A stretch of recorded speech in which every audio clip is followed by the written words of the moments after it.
Welcome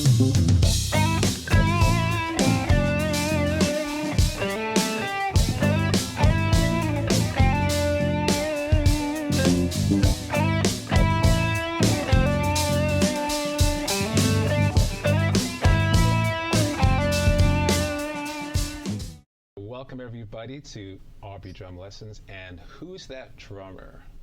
This week I have a special treat. This is sort of a behind the scenes edition of Who's That Drummer. Today we have the owner of Dream Cymbals with us. Now, you know, Dream Cymbals is a relatively new company compared to all the old boys, but it is seriously making waves, and we have Andy here to kind of dive into where he came from, how he got the idea to do this, and how he's managed to, you know, break this wall that exists out there. So Andy, welcome to Aubrey Drum Lessons. Hey Aubrey, thanks very much. Glad to be here. This will be great. Awesome. So full disclosure, everybody, yes, I am on the artist roster of Dream Cymbals. This is why I have to wear the right shirt, as does Andy. and okay, I'm a little biased, but rightfully so. Okay, so Andy, let's get into you, because probably people don't realize, maybe those civilians I call them, that you're actually a musician first. You are a fantastic percussionist and drummer yourself, and it's not all business. So that's the angle I kind of want to take on this, and but we'll get off the nitty-gritty of the cymbals, of course. So where exactly are you from? You're an Ontario person or a Quebec person? You know, that's an interesting question. I was born and raised in Montreal. But as an Anglo, you know. Yeah, me too. Exactly. I wasn't born there, though. I wasn't born right. there, but I grew up there. I grew up in Pointe Claire. No kidding. We were Saint Lambert. Oh, yeah. On the South Shore, and I still have relatives down that way. Okay. And I think if you go to Saint Therese, like, it goes way back, like 6 generations. Saint Therese has got a Morris Street and a Morris House. And wow. There's like a whole old school thing there. Old school. Old school. That's Scottish roots. Fabulous. Scottish and French. Scottish and French. And you said, like, you grew up, like I did, more English. So you're like me, you probably can speak French under duress, but well put. But you're not going to volunteer that necessarily. No, you know, I try when I can, and I fail miserably. Yeah, like, did you ever do French immersion? I didn't. We left with a lot of Anglos in '78. Yes. All my friends went to Toronto. Yeah. And so immersion started in grade 7. Oh, and I was in grade 5 when we left, right? So I never got, my sisters could do it because I'm the youngest of 4. Okay. We could all do that. They did the French immersion thing, grade 7 and 8. But I never got a chance to before it became. So just so you know, everybody, if you want a little bit of Quebec history, Quebec wanted to separate from Canada many decades ago. They did not, as you probably know. And at that time, a lot of people left for Toronto. That is significant because you went to Northern Ontario, was it? Or to Toronto? I went to Stratford, actually, for 3 years. Oh, okay. Okay. And then work took our family to Northern Ontario, like way up, which ironically, back into another bilingual situation. Town. Okay. So Iroquois Falls, which is tiny, 5,000 people. Wow. Just, 20, maybe 30 minutes from the Quebec border, across the border from Rouen, Noranda. Oh, okay, yeah. Up at the bottom of James Bay, if that makes sense. 200 kilometers. I can feel the wind. I can feel the cold already, just describing it. So for you all in the South, you have to understand, Canada is not all cold, okay? Just so you know that, because I get this sometimes. I'll go down to, I don't know, let's say Texas in the middle of the summer when it's boiling up here. Wow, I hear it's pretty cold out there. No, it's a heat wave in Montreal, actually, or in Toronto. It's like, Canada's not cold in the South. It's just like here. Anyways, so now since you're from there, how did you get into music? What kind of environment got you into music? I really got into music right from a really early age. My parents were, I think, in our family, when you were 5, maybe 6, okay, you started. Most of us took piano lessons. Right, right. She played flute. She hated piano, and my other sister didn't like piano that much either, so she took violin for a while. But it was a big deal for my folks that we were going to learn a musical instrument. Oh. And I had some great teachers in Montreal. I remember my first serious piano teacher was also an opera singer. Wow. And she was fascinating. I was just fascinated with this woman because she could sort of do it all. Right. So I was really into piano, and I just loved it. Wow. Just loved it growing up. So it was Montreal days yes. that got you mostly. That's where you really started, in Montreal, not in Ontario. Yeah. Oh yeah, in Montreal. Yeah. Okay. When I moved to Ontario, I really wanted to play drums. I actually hadn't really thought of it. Piano was cool, but there was a band in town that, like a community brass band kind of thing, and they needed a drummer, and they basically said they would pay for my lessons if I come and played for them. Oh, that's awesome. Which was amazing. Yeah. So I studied with a guy who was a sweet drummer and a great drum set player, Tim Adair, and I remember he had this beautiful copper over wood Fibes drum kit in the street. Oh, Fibes. Wow. Yeah, that thing was seriously gorgeous. It's like there was a fingerprint on it. And he was a jobbing guy in Stratford, played with a bunch of bands. And he was my teacher. And he was like, yeah, you see that drum set over there? You're not going to sit behind it until you can play everything in this book. I had the same experience. Like, you sit down and go, great. What does that do? What does that do? So, don't even look at that. Yeah. You're not playing that stuff. This is a snare drum. Now, puts the book up on the stand. Let's start. Exactly. Right? For a while, too. Like several months. Months. And maybe like a year. You dangled that carrot in front of me for months. And you worked your behind off, right? So that you could play the drums and your rudiments and your... I mean, that's one of the best ways to learn is like that. I like how you put that, a carrot. Right? Oh, yeah, and he was great. And eventually we sat down behind the kit, and the very first tune I learned was Breezin' with George Benson. Ah, beautiful. It was really fun. Nice little pocket, right?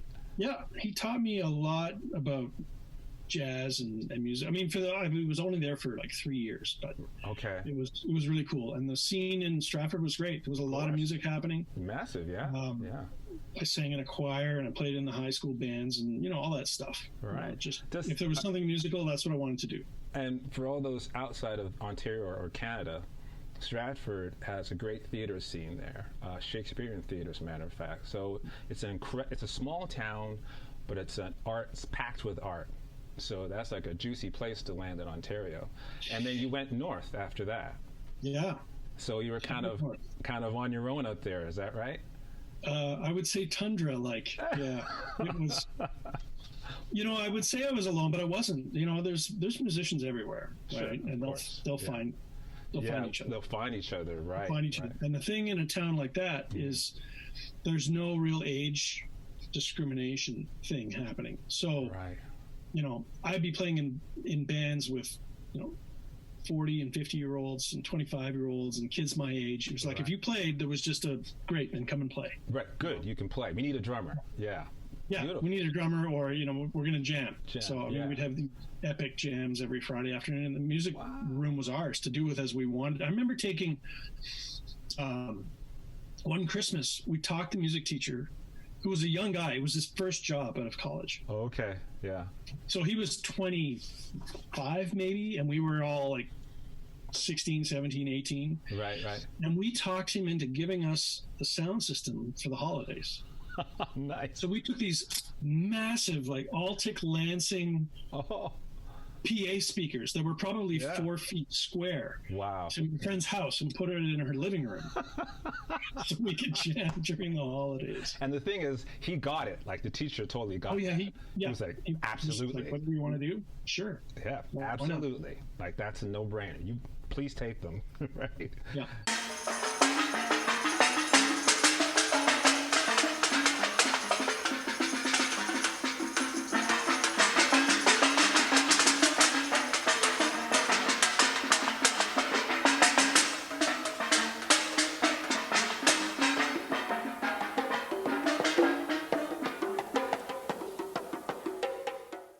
I learned that you studied at University of Toronto. Is that right? With Nexus, the guys in Nexus, like back around.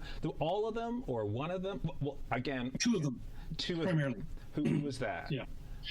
So Russell Hardenberger was I guess he's retired now. He's recently retired after a great career there. He was the professor of percussion. Okay. That was his vibe. Right. And actually, he was one of only 2 full-time professors in this sort of applied music thing, like the guys who taught an instrument. Right. At the time, there was only like 3 or 4. There was him and Mary Morrison and maybe Bill Aid, but most of them, they didn't ever give that kind of thing to. But he had the academic chops to back it up. Right. And then, right. So it was him and Robin Engelman coached the percussion ensemble. Okay. Wow. That's like, I got to tell you, I studied at McGill University, for those who don't know, and I was going to be a classical percussionist. I was going to be you at one point, but I don't know, I was tempted by another path, so to speak. But I worked with Pierre Bellouz there, who I'm sure you know. Yeah. He was my teacher, and he hipped us to Nexus. And I was like a massive fan of that group, by all like Ball Becker mallets, and I was just totally into them, and because it was they were very contemporary, but they're very accessible because they would dip their hands into all kinds of things. It wasn't always in outer space, and so it's amazing you had a chance to study with them. And then from there, you were able to start gigging, or how did that work? Like, how did you slide from coming out of school into the professional world? Yeah, Toronto's an interesting city. I mean, the big cities in Canada, as you know, are like Montreal, Toronto, Vancouver. That's if you're going to make a living as a musician. It's if you're in one of those cities, they seem like they're the center of the universe, right? Like everyone thinks Toronto is that old joke, right? Of course. Yeah, but interesting, the connection with Nexus is interesting because Nexus, their studio was also Russell's studio. Okay. So half of the room was, marimbas and snare drums and timpani and stuff, and that's where he taught. Right. And the other half of the room was 75 flight cases. Okay. And I started my first company in university because Russell turned me in one day in a lesson. He said, "Do you have a truck?" And I went, "Yeah." And he said, "Oh, well, man, can you take my timpani down to Manta Sound? I got a session tomorrow. And my regular guy's gone. And take my timpani down there." And I'm like, I get to go to a recording studio? This is cool, yes. Yeah, I'm in. Awesome. All right, so my buddy and I, we hustled down and we grabbed his stuff and we went to the studio and we knocked on the door and they're like, "What are you bothering with us? Just go put them over there." And we're like, drooling. I mean, Manta in the day was a huge sound studio in Toronto. It had, serious business. You could easily put a 90-person orchestra in there. It was a big room, and that's what started. The next week I went back and had my lesson with Russ, and he said, "Oh, what do I owe you?" And I'm like, "What do you mean? What do you owe me? How much do I owe you?" Yeah, basically, right? And he's like, no, that's a thing. Like, you get paid for that. And that's how I put myself through school. Wow. So you started doing cartage, basically. Started doing cartage. Wow. And that became, driving the truck for Nexus. So I'd go out on the road with them as the road guy. Yeah. Eventually, I didn't go out on the road that much. But they were sometimes driving themselves. So it'd be like, "All right, go meet Robin or Bob. They're driving this week." And we go meet them down at the studio and pack 70 cases into a cube van. Right. In the middle of the night, and off they go, and when they come back, we'd go and meet them and empty it out and repair all their stuff and go on the road and set up shows and tear it down. So I was sort of, I grew up on their knee, kind of, on the road. Wow, that's with those really guys, and they were incredibly generous and continue to be this day with just their time and their knowledge and music. But so there was a huge influence. Fabulous. I mean, you couldn't be around anyone better, And, well, I know. Yeah, these guys and they were really warm people on top of that. Incredible. Because you can be around great people and you don't really want to be around them. These guys it was all about the hang, Yeah. It was about the hang and the music. And I mean, they started their band as an improvisational ensemble, right? They improvised all their concerts. They would just walk in and set up tons of gear. And just hit. And just start playing. Wow. That's how they started wow. Yeah, the first, Amazing. it was a sextet when it started. Mm-hmm. And the one guy who played in the band, Michael Creighton, I think was his name. I never met him because he passed away before I came to town. Oh, okay. He didn't read music at all. Oh. He was not classically trained, but he was a mother of a player. Like he was He can really hit. badass, Yeah. from all accounts, right? And Okay. it was just get in the room and start playing. Like I guess a lot of guys in Toronto, you just kind of try and find a niche. You try and get your name out there. I played. I had some sublime gigs. I had some horrible gigs. You know, I spent a summer at Ontario Place in a clown band. Man, it was brutal. I've been there. Oh yes. Oh yes. Yes. Clown makeup on. Yeah. Ouch. Yeah, nasty. I've been there. I never want to do that again. Just so you never know where this life might take you. Yep. Okay. Now the good side about that was that gig. Our dressing room was at the Forum. Oh, At okay. Ontario Place. Yeah. Nice. Which means when we finished playing at 6:00, whoever was playing that night at the Forum was in the dressing room next door. Wow. So there was a hang there. There was always a hang. Yeah. Our room was basically, the fridge was stocked. Okay. And there were a lot of nights we wouldn't leave before midnight or 1 because we'd watch the show and then hang out backstage after with whoever was playing. Tower Power was coming, or John Candy, or whoever was in. Wow. Yeah. We were all over it. Right. I mean, it was a great summer for that, You but were you had to balance backstage that with automatically, right? Yeah.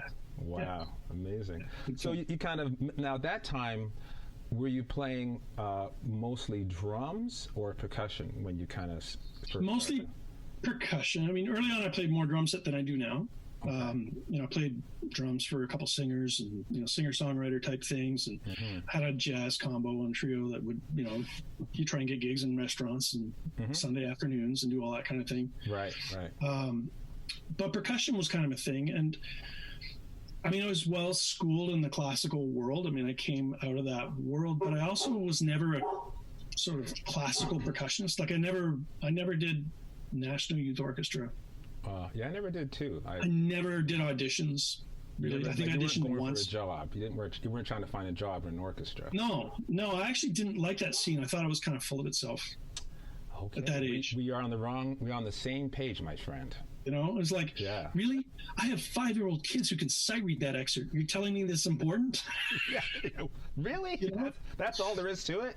Yeah. Oh my God. You know, so it took a long time for me to get that chip off my shoulder, and yeah. Because I love rock music. I like the blues, and I like, you know, and Russell turned me on to music from all over the world. I played, you know, West African drum and dance ensemble, and I played in a gamelan for 14 years, and played tabla and Indian drum. So, I mean, I was more into the world music scene than the classical scene. But at the end of the day, some of the best work I got was because I could do both. Right. Had your because I could follow conductor, but I could play Ghanaian drums, or I could play congas or something, you know. So, so let's get into Dream now a little bit. Oh, first of all, before I get there though, this might be out of order, but because you still play quite a bit, right? Yeah. Like you're still a player. Andy's a player, probably a player first. Am I correct in a sense? Yeah, I mean, these days, man, I wish I'd been, you know, we're in the middle of COVID, right? Yeah, this is another world right now. But before I keep going, is you're like this, and Scott Atkins is like this. Both of you are deep in the business world of retail and marketing, but you're both great players. How do you keep your technique happening? How do you keep your musical side strong when a lot of your day might be on the phone with distributors and people putting out fires, you know, like how do you do that? Well, sometimes you just don't, and you get pretty rusty, you know, and you find the first couple times that happens, you go, oh, wait a minute. Okay. Remember? You got it. This gig is so that I can keep playing, right? Like that's right. When I was running a cartage company, I used to I wasn't going out on the road. Right. I wasn't out in the tour bus like a lot of my buddies, or doing the cruise ship thing at that age, like everyone does. But I didn't need to be, because I had this other gig. Right. It was my bread and butter gig that let me establish a freelance career in Toronto. Okay. Yeah. I didn't have to teach that much. I did a lot of teaching and I did a lot of sort of workshop kind of stuff, but right. I had this thing in the background that paid the bills. It was humming along. Right. It was humming along. And I used to feel really get anxious about, am I doing the right thing? Is this the right path? Like maybe I should quit this cartage thing. It was good when I was in school, but maybe I should get rid of this and just go on the road and just be a musician, because I see my friends, musicians I really admire, that's all they did. But if they weren't working, they were really in trouble. Mm-hmm. Right? Mm-hmm. You know what it's like. Sure. And I used to think that, maybe it was sort of fraudulent in a way, like I wasn't really a musician, because I wasn't, risking 100%. Everything. I had this thing, right? Yeah. But, I sat down with Russell one day and I was, lamenting to him about this. He said, look, man, you built that. And it lets you do what you want. Mm-hmm. It lets you play the gigs you want and not have to chase Ontario Place as a clown anymore. Or have to go to an office somewhere. Right. You're still in. So, that's always been the rule, right? The gigs come first. So how you do that is you make sure that you build it. The great thing about being the boss is I build the time around what I want to do. Right. So if I've got a really great gig that I want to do, then I take the gig and I figure out the phone calls and the office stuff around that. So now you had the Carter's company. Did that morph into a rental business as well? Like, is that what Woodshed? Yep. It became Woodshed Percussion. So it morphed into a rental and somewhat of retail. So anything sort of cartage, retail, sales, rentals, repairs. And the rentals are like large percussion items. Yeah. It was all that gear that I had to own to be a percussionist, because in Toronto, if you wanted to be a player, you had to own the gear. In Montreal, if you wanted to play, you just rented it. You just told them Percussion Plus. Make sure when I get there that Percussion Plus just drop off the timpani and a xylophone and 3 snare drums and a triangle. That's what I'm going to need. And you could come on the subway to your gig in Montreal. Yeah, you go, Les Chappelle, I'm playing at X. He look you up. That's Guy Les Chappelle, everybody. That did not exist in Toronto. Until Woodshed Percussion came along. So you became Percussion Plus in a sense. Yeah. Okay. And you still are. Still are, yeah. Yeah, fabulous, yeah. I mean, I have great people run the company. Dean runs the company with my wife, Janice, and I mostly try and stay out of their way. Right, okay, right. I hear that, especially Janice, I'm sure.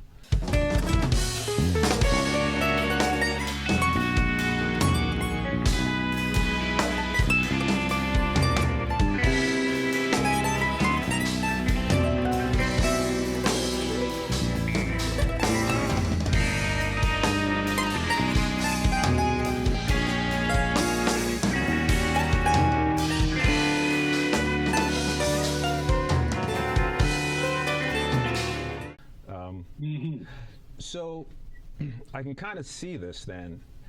Is this where the twinkling of Dream, there's this little twinkle in the back of your head somewhere of maybe didn't know it was going to be a cymbal company even? Like what was the inspiration to get into? Kind of happened a bit by accident, Aubrey. It wasn't really, okay. It wasn't hey man, I want to start a cymbal company. It really started from at Woodshed. There was sort of a combination between Woodshed and the influence of Nexus. So the thing with Nexus is about sound, right? Like their instrument collections just fascinated me. Must be amazing, yeah. And of course, I was always in there, right? I was moving them and I was fixing them and setting them up. So they had this enormous fascination with sound, like massive collections of stuff that they would collect from all over the world. And so I got the bug, right? It's like we've talked about this, right? Snare drum collecting. Right. Oh, yes. Yeah, exactly, right? So it becomes this kind of, fetish of collecting instruments and sounds from around wherever you are, right? Like we would get on the road with the Evergreen Club, and I remember we'd land in London to go and play in England. It was like, hey guys, what are you doing? Oh, no, nothing, man. Well, nobody would say to any of the other guys in the band what they were doing, because what we were all doing is trying to get the first guy to be to the local music store to beat the other guys to get the cool stuff. Well, yeah, I think I'm gonna I'm gonna rest for a while. Rest. Maybe Yeah. I'll go Then out you see him at the tomorrow. store. Yeah. Maybe later. Yeah. That's funny. There was a lot of that, right? Days before the internet, you'd phone guys who'd been there. Where's the good drum shop? Yeah, right? what's Where's happening? the cool place? And, well, you got to go here. You know? Wow. So that interest in instruments and having an instrument company led me to just try and find instruments. So I was always on the hunt. Mm-hmm. I was on the hunt at the time for gongs primarily and tuned gongs. Okay. And that through some friends, some acquaintances kind of turned me on to some people in China. So I started buying some stuff from these guys in China, Oh, okay. Canadian guys who were sort of going back and forth. Right. And that, I just started following my nose, right? Mm-hmm. And I got some gongs in that I liked. And then the people making the gongs went, hey, check out our cymbals. We make some cymbals. Would you like to try some? And I went, sure. Okay. So I got a bunch of this crazy stuff, like I'd get a box filled with 22-inch cymbals called 22-inch splash cymbals. Oh, screech! Yeah. And I'd be like, what is this going to be? Splash.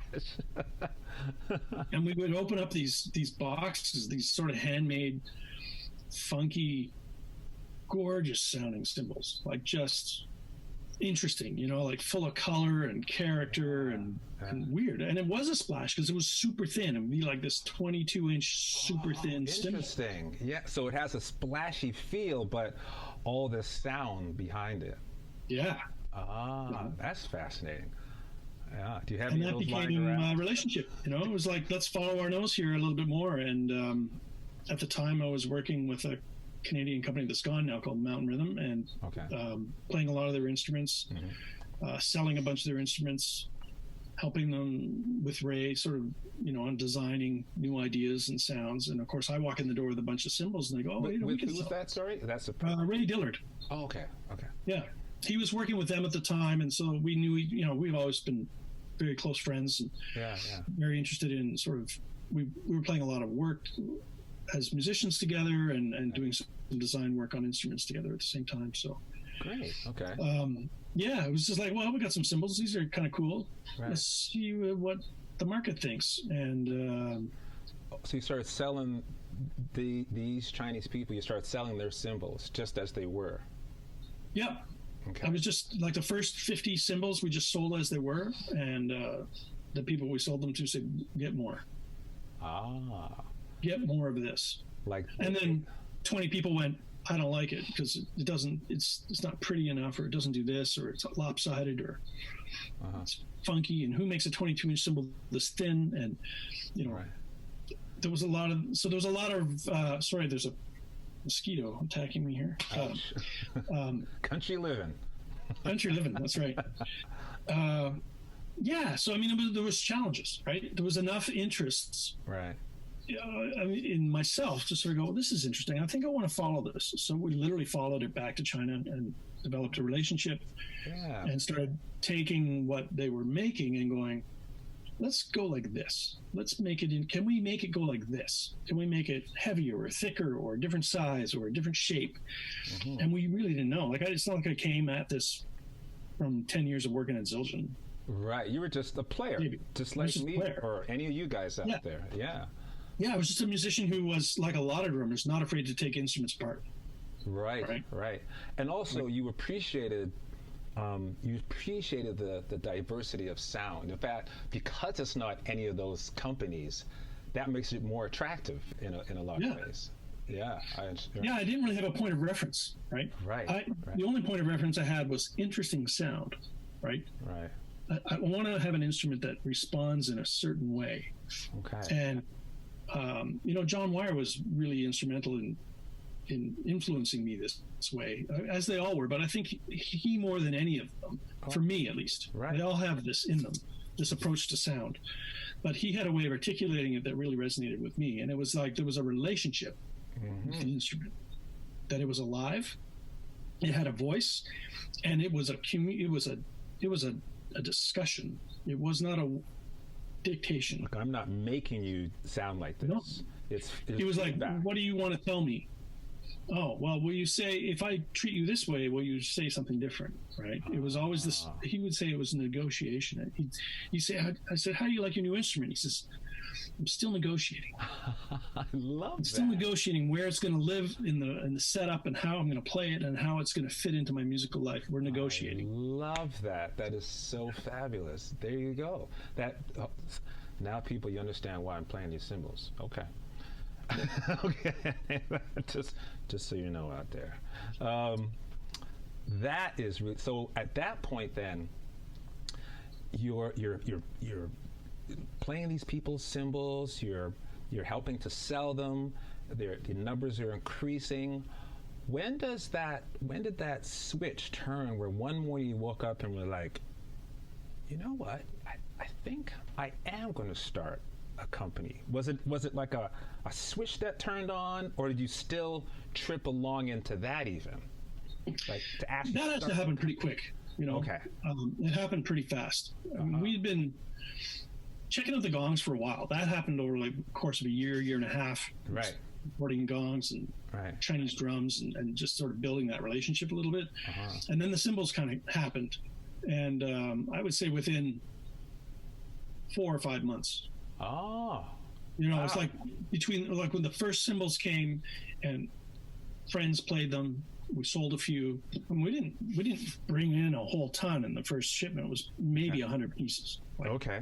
Right across 10 sizes, 14 through whatever. We brought them in and went, these are really interesting. Right. Let's see what we can do with this. Right. See what happens. Right. And so at the time I had partners in the company, this Canadian guy who was sort of facilitating the importation, and his dad was living in China.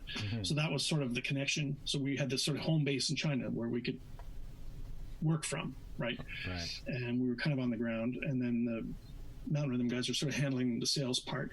They weren't really part of the design issues at all. They were really just, if you bring something that's interesting, we'll try and sell it. We'll add a product. Why not? They were sort of opportunistic that way. Right. That was fine. In a way, it was useful because it gave us the opportunity to sort of take this forward without having to really think about distribution and marketing and retail. They had stuff that we could just piggyback on, right? They're selling congas and bongos and sticks and stuff and microphones. Great, sell cymbals. We were just really interested. I was really just interested in what can I make them sound like?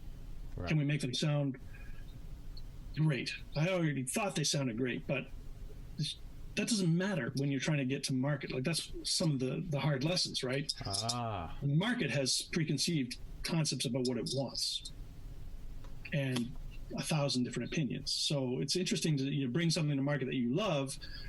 I mean, Vintage Bliss is an example of that. That was the first cymbal that we made. Oh, okay. Right. And at the time I called it Bliss because it was like, this is Bliss. Right. And that was the cymbal, but it had a flatter profile and kind of a lower bell and thinner in general. Right.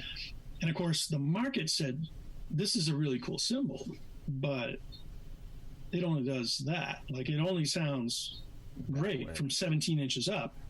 These hi-hats are not happening. And I want a crash that gets out of the way, and I want a heavier ride that does this. And whoever saw a cymbal with that kind of weird profile? Right. So we went back and made something way more traditional based on the Vintage Bliss. Now, before you keep going, you go back to the factory, and at this point, do you understand how cymbals are made in detail? Not interesting. Not in the least. So again, you're still like me at this point.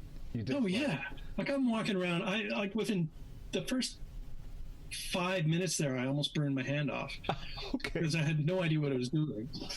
So and we get there and I was going to say, continue your story, but incidentally, so everybody understands, the factory that makes Dream Cymbals is in China. It is not in North America. It is not in Canada. Yeah. And that's a significant point in that you're a Canadian company, but you don't own that factory. That's correct. That's correct. So you're able to benefit from not having to deal with that overhead, actually. That's right. Right. You know, I mean, we took that sort of approach. It's like they can do incredible things with bronze in this factory. It's not huge. It's not small. You know, it's probably about 80 people in total there. Okay. It's family run. It's in a compound outside of the city. You know, it takes about an hour to get there from the city. This is Wuhan? And they're incredible artisans. I mean, they can really make great gongs and stuff. Right. But they didn't have a Western sense of what a cymbal should sound like. Okay.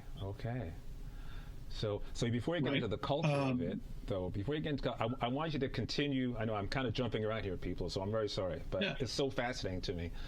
Before you get into how the culture influenced you and vice versa, continue with how the cymbal brands came about. Like, you were on that track about Bliss cymbals, and you were describing how they became more customized as you went, right? So how did that work? That was the very first trip to really work on the cymbals. It was like, get in there and go, great, you sent us this stuff and it's really cool. Can we work on it? Can we make it better? Can we do something? And they're like, yeah, let's try and do that. So, I mean, there's all kinds of not conflict, but just like cultural differences and language differences and translators. And it's like, okay, well, show us how you make cymbals. And they said, well, it goes like this. And we start from pouring ingots from scratch to hammering them into discs, and then pressing a bell on them and cutting the outside edge off, and then tempering it, and then cold hammering it into shape, and then lathing it, and then maybe hammering it some more, and then, you know, cleaning it and printing it and all that sort of, you know, end of the process kind of stuff. So just to, I know I'm getting so detailed. It's just like I've explained. I was talking to Ed earlier today, Ed Squire, our man. Nice. Our man from Guam. Yeah. No, from Newfoundland, actually. But, and I was saying, you know, I am not a gearhead. There are musicians who know every single thing about this wire or this string or that cymbal, or, oh yeah, this was made with X, Y, and Z. I am not that. I am like, what a beautiful sound. I must have it. Now I have it. Great. What another beautiful sound. I must, you know, that's where I've been like that my whole life.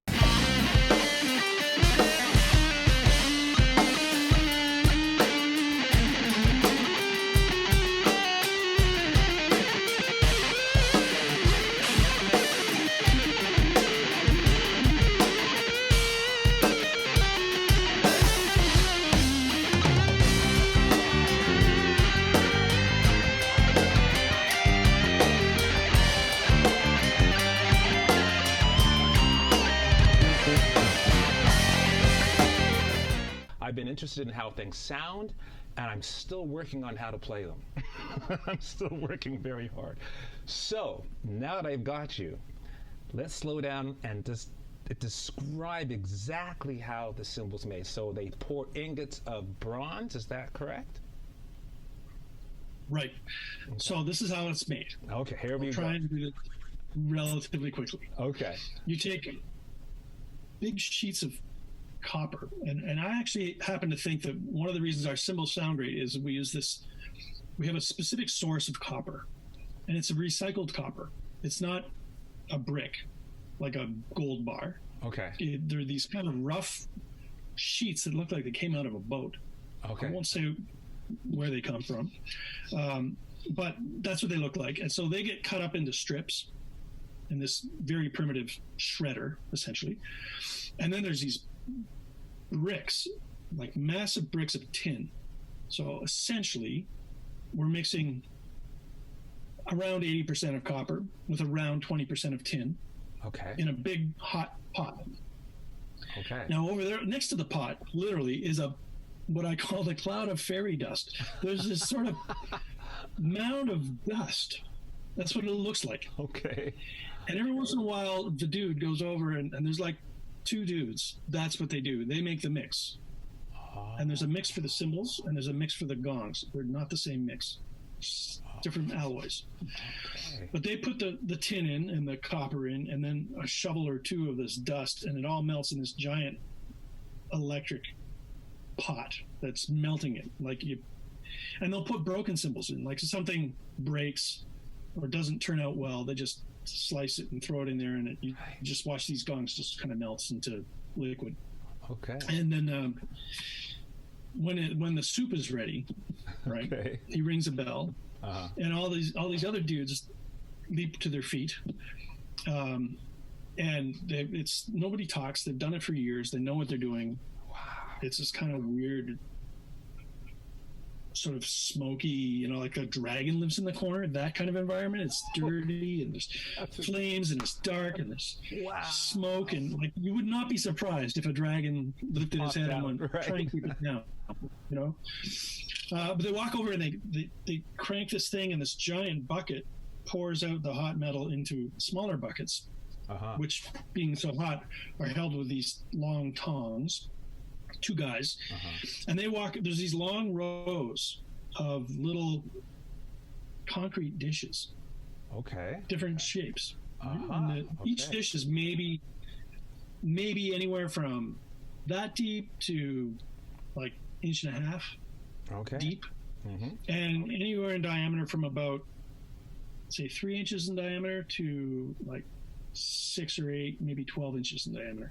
And they walk up and down the rows pouring metal into these things. Okay. Hot liquid metal. And there's a guy behind them who slides a little lid over the top, closes it, and maybe scratches off the dross. So like when you pour it in, maybe there was some debris or some dust or some crap on the top. And they just sort of scrape that off and put a little lid over the top, and a little door. They close, and they go up and down these rows until they're out of hot liquid, and then they all go sit down. Okay. And it cools off. Right. And there's probably a couple hundred of these things in there. Okay. Maybe, yeah. And so some time passes until it cools off and it hardens, and then meanwhile they're starting to make the next batch. Right. They're mixing up another batch, or they've filled in. They'll just refill the bucket, and so they've used up all the metal, or filled up all the little pots.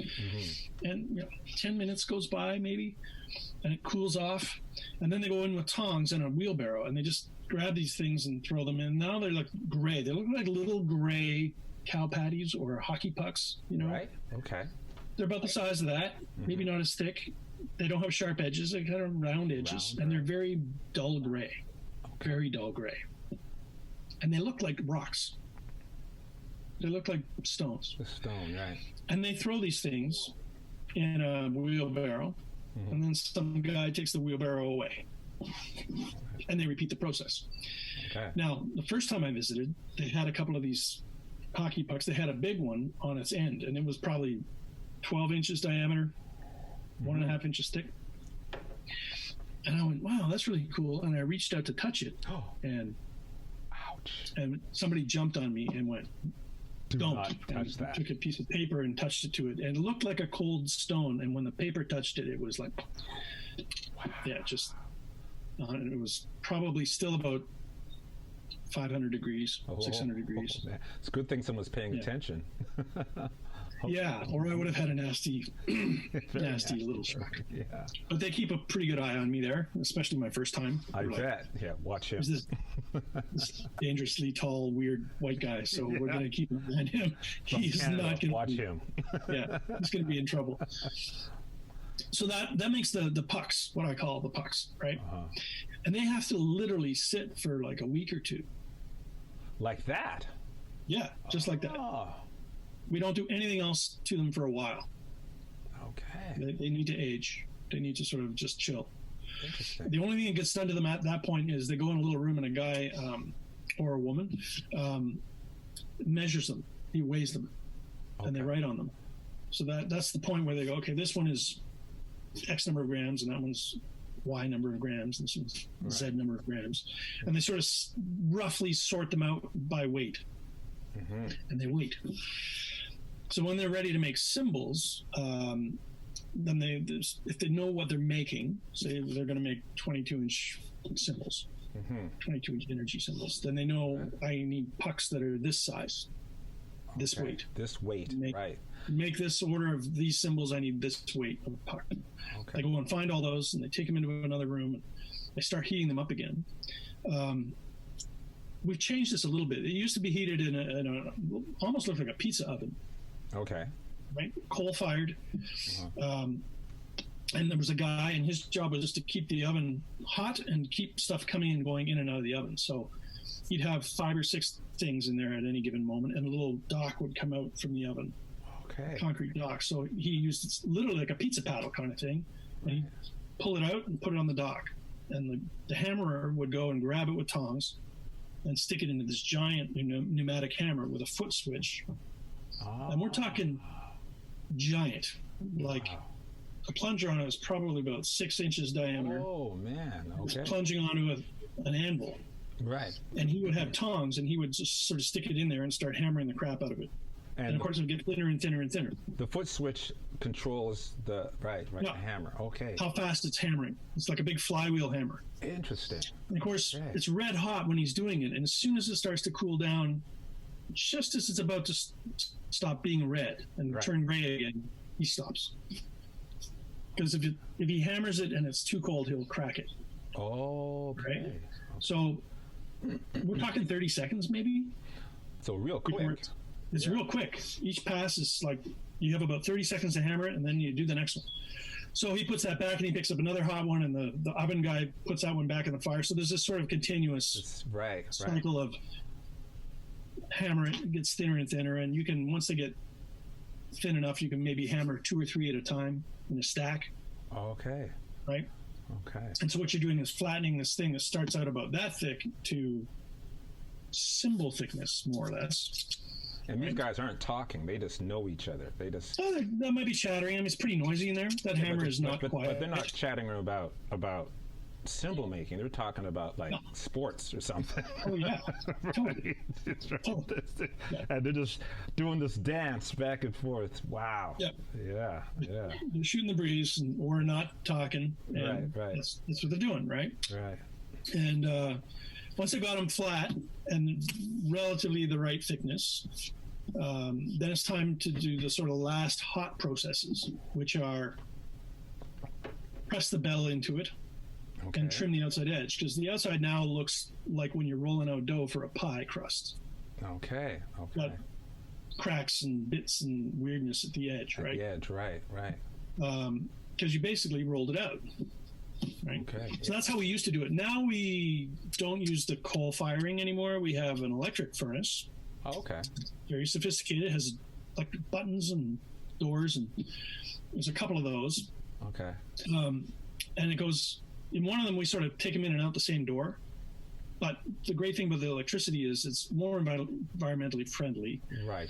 You can heat more pieces in the same physical space. Right. Because there's different levels in it. Right. And it's sort of got this thing in it. And there's no dirt. There's no ash from the coal. Beautiful. So much cleaner environment. It's cleaner, so there's less chance of getting what we call an inclusion in the metal, which is like a piece of debris that you can't see until you start lathing it, and you go, oh, look at that. And it's a mess, right? Yeah, it could be like a little pocket of air or something caused by this debris that can cause problems down the road. Right. So it's a more controlled environment. And the other electric furnace it's about 30 feet long, and there's a conveyor belt in it. So the cymbals go in one end, and by the time they come out at the other end, they're hot. Oh, okay. Then the guys grab them and do the hammering. Or we also started using a roller, so it's like a press. We still use the hammer because one of the great things about Dream Cymbals is the way that we hammer them. Hot. Most of the modern companies don't do that at all. They just use rollers exclusively. The reason you use a roller is it's very consistent. Right. As it goes through there, it's basically squishing it very consistently. Same way. And so you don't get any heavy spots. So we had problems in our earlier cymbals with heavy spots. Okay. Because you're not exactly measuring it with your fingers or any other device when it's red hot in this thing. You're just using your skill, right? Right. So it's very hard to tell if it was lopsided. So now we use a combination of the hammering and the last few passes are through this, looks like a dough machine, like a pasta machine, except it's industrial. Right. And that makes them more consistently level, so that there's no heavy spots. So at least they're level, right? But the hammering, like, it creates a very complex nature, and like the molecular, what you're doing to the metal when you hammer it out like that is very different than if you just roller it. And this is the thing that is very important to me, and what I think would probably be very important to most musicians, is that when you get a Dream Cymbal, there's not another cymbal that's going to sound exactly like that cymbal. That's right. And that, to me, is golden. You're always trying to create a sound. But if you go and get a brand of cymbal that is so consistent that there's like 1,000 drummers out there with the same size of cymbal and make a cymbal of that brand, and that cymbal sounds exactly the same as those other cymbals. Now, that might be attractive to a lot of people. Some people, that's what they want. But I know for me, I'm trying to find something that represents my ear. Yeah. So if I go and choose a cymbal, and I love that cymbal, the way that cymbal sounds to my ear, and I get that cymbal and put it in my setup, that's me. And no one else is going to have 18-inch energy ride like mine. That's right. And there's something really special about that. Now you've described why that is, and that's really exciting. That's really exciting. To me too. That's why I was excited. If I was just going to do that, I may as well make toasters, Exactly. Right. Exactly. It's very hard to have that dialogue, that relationship, that negotiation with the musical instrument if it only says one thing all the time. All the time. And there's like 1,000 other instruments saying the same thing to their owners. That's boring. It's boring. It's really boring, and there's no dialogue. No. There's no dialogue with the instrument. Because it says one thing, and that's it. Exactly. Just pushing buttons. You may as well be playing an electronic drum set. Right. Well, that was a fantastic description of how they're made and why the cymbals have that characteristic.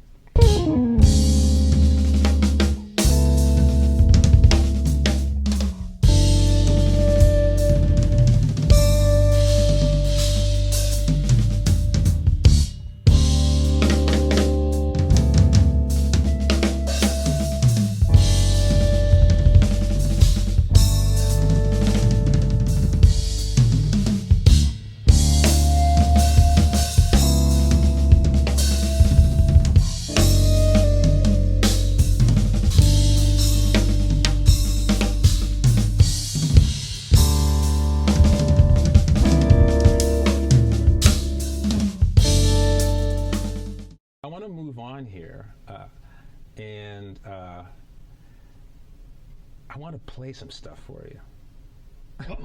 Okay. Is this going to be the mystery riff? Oh, this is going to be fun. You're going to enjoy this, okay. I think you're going to enjoy this. This is good.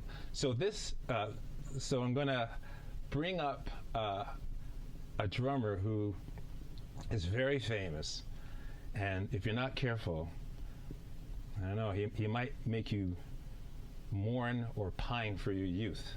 So take a look at this.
Jerry Ganelli. Wow.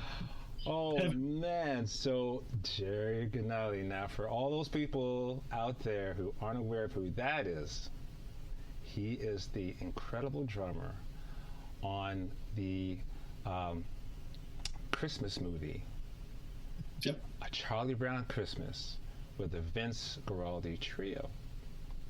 That's who you were checking out. And yes, he is incredibly funky. Okay. just so everybody could just get a feel and a vibe for that. Yeah, when I saw he joined up with Dream, that was like, wow, that's exciting. And of course, you know, when you know the story of where he comes from, you just can't help but smile, right? Yeah, I mean, he's a fascinating guy, and he's still playing, he's still out there touring, and you know, like he's happening. So he's using mostly contacts there, am I correct?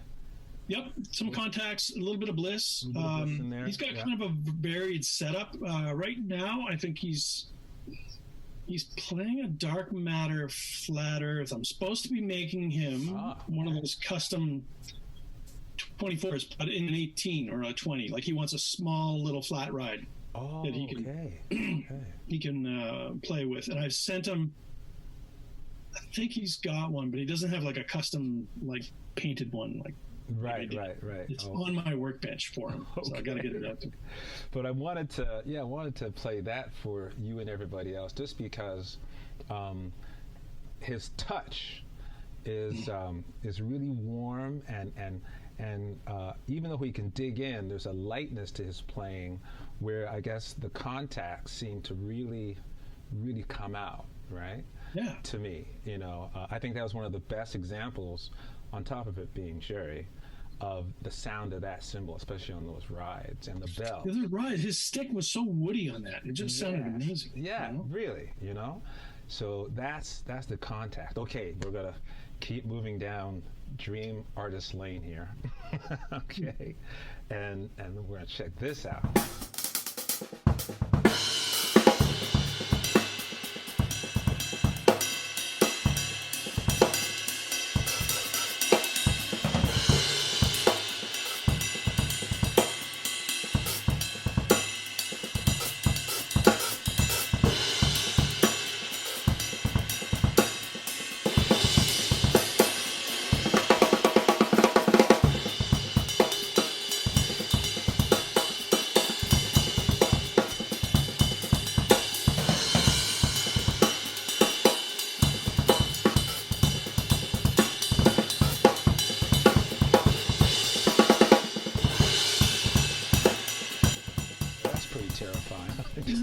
Isn't it? To say the least, a little terrifying. Just wind him up and off he goes. It's just spectacular every single time. That was Scott Pellegrim, very, very terrifying, to say the least. And as you said, wind him up, right? So he's playing energy cymbals in that one, all energy, and describe how that's put together, because it's like just the look of it, like the outside is smooth until you get to the bell, and then it gets into that darker color. So what's going on between the difference, and why is that? Why is it like that? Right. You know, the evolution of our cymbals has always been very organic. Right, like I said, we started with the first cymbals were vintage, what became vintage Bliss. At the time, I called them Bliss, and people went, too weird. I love them, but too weird. Okay. So we went back and made something just like that, but way more traditionally shaped. Bell, weights, the whole 9 yards, you know, size range, and we called them Bliss. But then we had these originals, and we put those on the market, and the guys who loved the vintage Bliss went, what the hell? What happened? What'd you do with those other ones? You can't get rid of those. Right. And I went, okay, let's just start with something that everyone can understand. And we'll keep these, but we'll call them vintage because they were the first ones, and now so they have this kind of convoluted name thing. But right. So that's how we got to Bliss. And then people were like, oh, okay, well, that's cool, but I need something a little bit brighter, you know, a little bit, you know, higher pitched, a little more weight. and brighter and even more traditional. Like this lathing, as you know, the vintage and the bliss and the energy have the same sort of micro lathing. It's a very smooth sort of finish on the cymbal. Right. So we went with something super traditional, which is the contact, right? So they've got the kind of lathing everyone's really familiar with. Yeah, they're a little bit brighter, a little bit heavier. And it was actually Rick Latham was actually he was playing our cymbals at the time. We became very good friends, and he said, "I need something more volume. Like he's a huge guy. Yeah. His hands are the size of basketballs. I mean, he's a monstrous individual. Yeah. And he uses these tiny little sticks. It just scares the Jesus out of me, you know. And there's so much power in his playing, you know.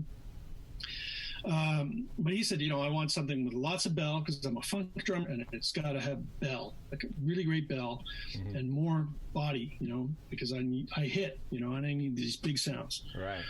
And so he was really instrumental in helping us develop the Energy series. Okay. Because it was around that time, and so we went, and we said, well, if we want a good bell, let's just not lathe the bells. Let's start with heavier cymbals and leave the bells on lathe. So we experimented with how much to leave it on lathe and other things to sort of get that sort of full-bodied roar that we just heard Scotty playing. He was crashing that thing and riding it. It was just like this. Yeah. And I was thinking about, his sound is so articulate, right? Yeah. He crams so many notes into a bar. Right. But not like some of the other people that can do that, because he's got this groove too, it's all about this groove and this articulate sound. Right. And I thought, man, this sounds really, because he normally plays bliss is kind of more his thing. Okay. We made this video with the Energy. It's an example of somebody who's having a dialogue with a cymbal, right? He changed his playing because the cymbal was saying, but I can do this, right? Right. When he's playing on the Energies, he's playing them differently than he would play a bliss or a contact, because it's giving him back something different. It's giving him back all this powerful roar that he can still, he can play off the bell and he can sort of crash it and then sort of ride underneath it. Right. And none of that gets in the way of all this articulate of what's happening, snare and bass thing and hi-hat thing that's going on, right? That's cooking underneath. Right. And there's this sort of roar of the crowd. The cymbals are like the crowd cheering them on. Right. It's like a live gig. Yeah. They're kind of creating that body in the background. Right. So here's another monstrous monster. Let me get this up for you.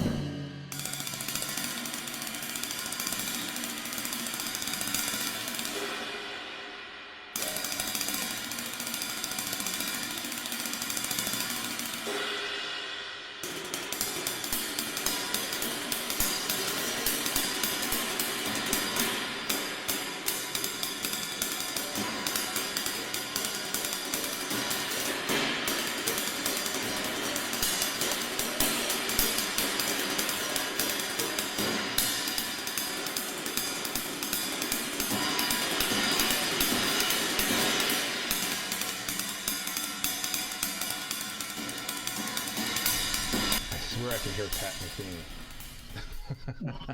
Paul Vertigo. Yeah, that's just incredible.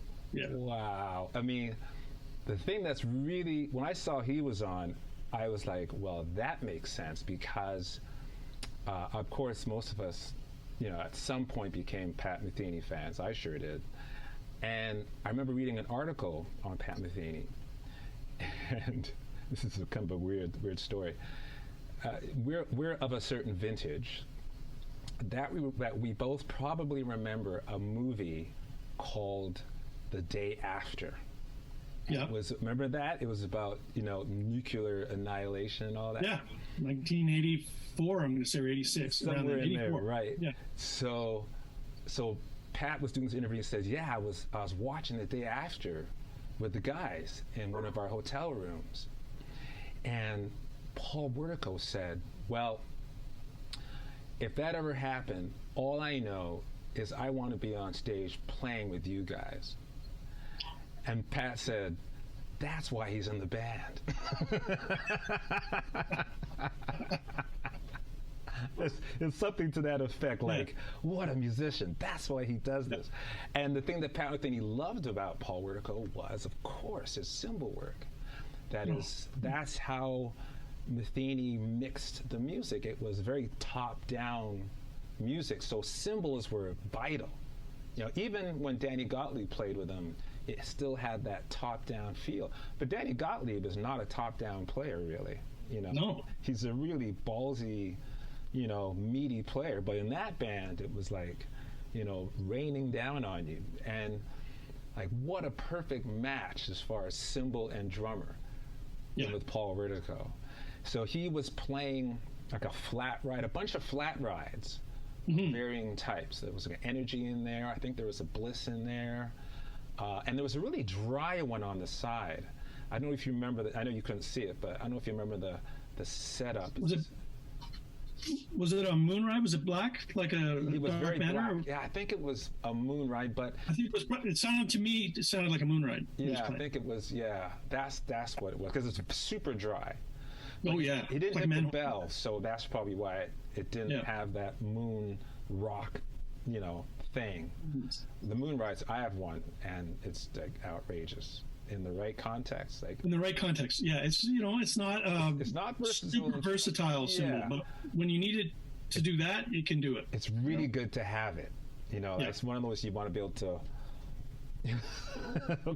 Okay, now I'm ready. Roll tape. Somebody who came and did a video once, might have been Jeremy. Crashed a 20-inch moon ride. Okay. Played it like a crash, and it sounded amazing. But I was just like, I remember the moment when he did it, and I just went, "What? That works. That works! Wow!" And it kind of did, you know. And even he kind of went, "Whoa!" Right. You know, like we were all kind of surprised. I don't know he intended to do it, but it was killing. Crazy. Yeah. Well, speaking of Jeremy being Clemens, let's check this out.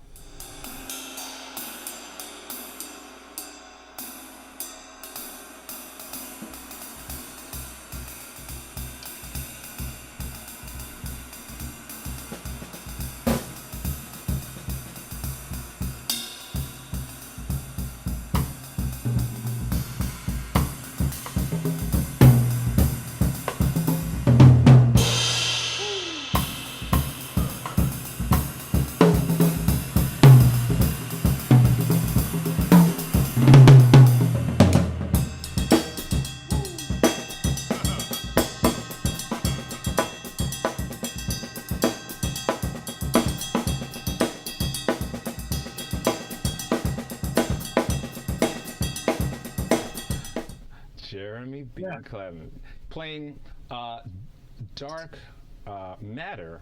All of them were dark matter. All dark matter on that session. Yeah. Now, so that I remember when that kind of came on the scene. What was the inspiration for that cymbal? That was pure accidental exploration. Oh, okay. And I have the first two. I think I've shown them to you. Yeah, I do remember. Early on, one of my first trips to make cymbals, I said, okay, because we were totally experimenting. We were like little scientists, you know, without a hypothesis. It's like, what'll happen if, right? What if, right. Can we make it go like this? Right? Well, I don't know. And one of the ideas was, let's take these two cymbals that were finished. One was an Energy and one was a Bliss. It was like an Energy 20. Okay. Energy Ride 20 or Crash Ride 20, and a Bliss, probably like a Crash Ride 20, something like that. I said, let's put them back in the oven. Right. Take them back to the beginning of the process and do it again.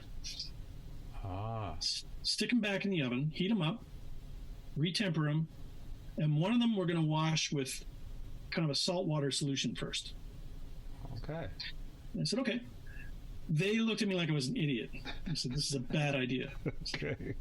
It won't be good. I'm like, come on, just do it, humor me. And they went, okay, fine.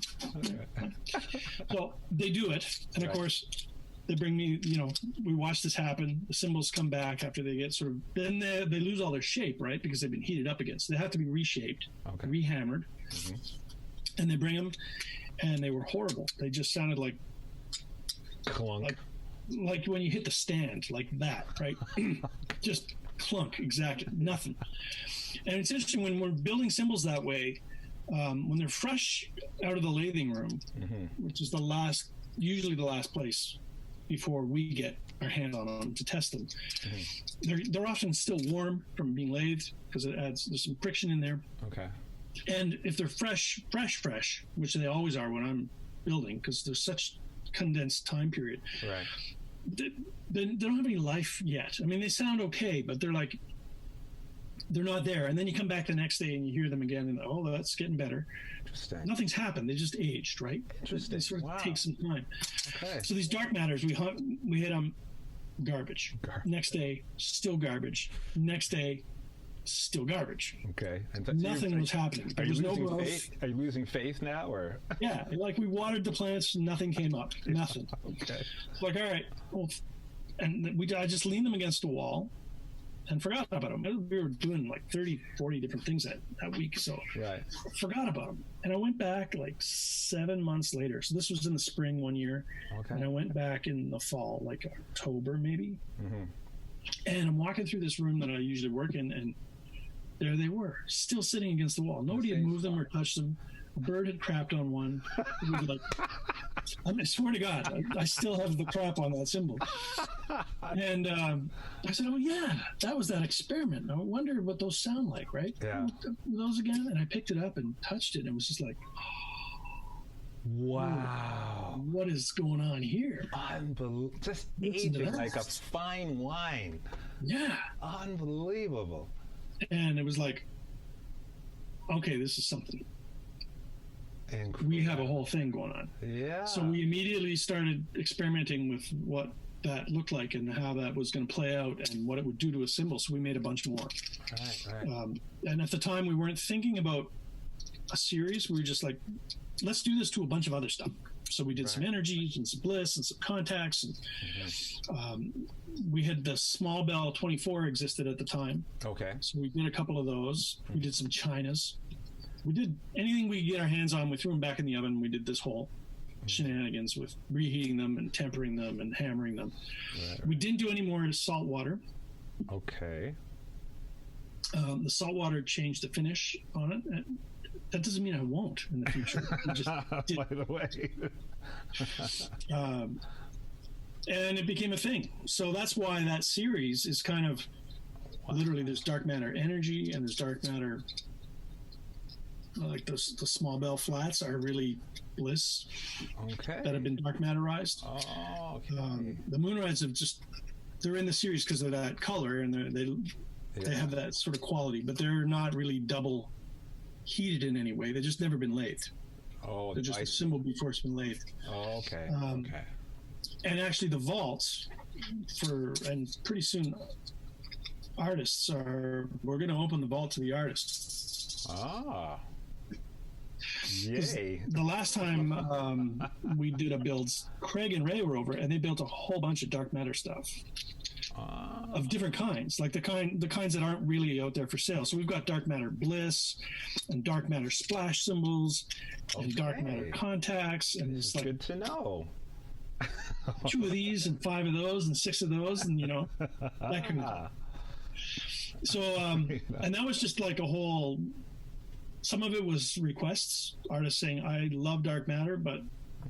The dark matter energy is too heavy for me. Will you make me a 19-inch bliss, but dark matter is my favorite? Or make me this, dark matter. Right. So that's where that came from. And we've got a ton of stuff that we've been playing around with. And frankly, some of it's amazing. Wow. Just incredible. And I can't wait to actually sort of release it on the world, but there's a time and a place for everything. Time and a place. Things happen when they happen. So now I want to switch gears a little bit. And this gentleman, it was really hard to find footage of him, but for a very good reason, Mr. Andrei Balanchenko, Montreal Symphony. So there's a bit of a history between he and I. We're actually pretty good friends, long before any of this. So when we were about 13 years old, 13, 14, we used to study with this guy in. His house was in Valois, the town between Yeah. You know, just a little bit, what is that? East of Point Claire. And his name was Jay McMillan. He was like a military drummer, snare drummer, played drum set. He was like, he was in the Army. And I'd finish my lesson, and I'd walk out his basement door, and this kid would walk in, blonde-haired kid would walk past me. And we didn't even talk, we just kind of shuffled by each other. This went on for years, a good 3-4 years of this, just shuffling. And I got into McGill, and then Andre, I guess, got in the year after, I think. And we're talking one day, so, blah, blah, blah, blah. And I studied with this guy in Valois, Jay McMillan. He was like, that was you. And then I was like, oh, that's right, that was you. And we suddenly recognized each other, and, became fast friends. And I just talked to him this morning, still friends after all these decades. Nice. And, he went to New Zealand. I remember went to New Zealand and stayed there and got a gig with an orchestra there and taught there. And that's when I left for New York. And years went by. We touch in from time to time. He got with Louis Charbonneau, came back to Montreal, got under his wing, and then, got the gig. Legend's born. Yeah. I couldn't be happier for him because he was always like a great timpanist. He was always a great percussionist. And it made a lot of sense when he got that gig, for sure. So, I learned that he's been playing the cymbals for about seven years. But I wanted to read this to you guys and everybody. He's, again, principal timpanist for the Montreal Symphony Orchestra, one of the absolute grade A orchestras in the world. So he goes, about the cymbals. They are extremely responsive, more than any cymbal I've ever played, and especially at pianissimo, 3 Ps, that dynamic. What I mean by that is usually when you hit a cymbal that quietly in an orchestral setting, you'll get a tone with 1 or 2 overtones. The sound is blunt and boring. Sounds like a missed hit, actually. With Dream at the same dynamic, you get the tone and an array of overtones, which creates a really beautiful sound which decays very naturally and smoothly, even at that quiet dynamic. Now, you can't get praise from a much better percussionist than that. You know? I'm blushing. Yeah, of course, I know. Now, the thing is, I haven't played in that world in many, many moons, but you are still a part of that world. And the sensitivity necessary to execute some of the passages you need to execute is pretty crucial. And that says a lot about the cymbals when someone at that caliber, couldn't help but, play them. He also goes on to say, for a second reason, color, period. I'd never heard these kind of colors before. Very rich, dark, and earthy. It's really amazing, and I can tell you firsthand that's amazing how much it adds to the music. You can create any kind of mood you want with one stroke, and these cymbals are really the best I've ever used. As you know, it's all business in an orchestra. No one turns around during shows or rehearsals. They're just basically doing their part.